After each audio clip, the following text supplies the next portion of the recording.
Hello guys and welcome back to another video on Tutorial Guru. Today we're going to be teaching you what to do in case your WhatsApp's chat lock option is not showing. But before getting started, remember to support our channel, hit the like button, subscribe and turn on your notification bell so that you don't miss out on any new videos by us. Without further ado, let's get started. So go ahead and open your WhatsApp application. Now tap on the chat where you'd like to set the chat lock. Go ahead and tap on the username of this person.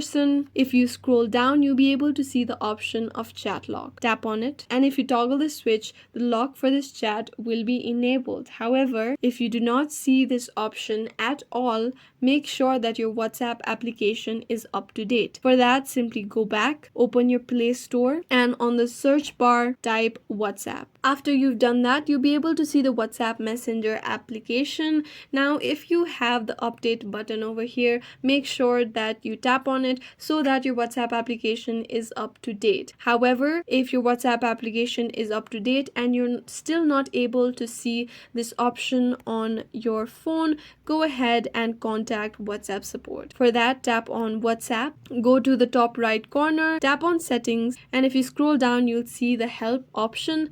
Tap on it, tap on contact us. After that, go ahead and describe your issue on how you are unable to access the chat lock option and that it is not available to you on your chat, and simply tap on the next button that appears on the bottom right corner of your screen, and WhatsApp support will look into your issue and get back to you with a solution to your problem. And this is how you can resolve your issue. I hope this video was useful. If you have any questions, let us know in the comments down below, and thanks for watching.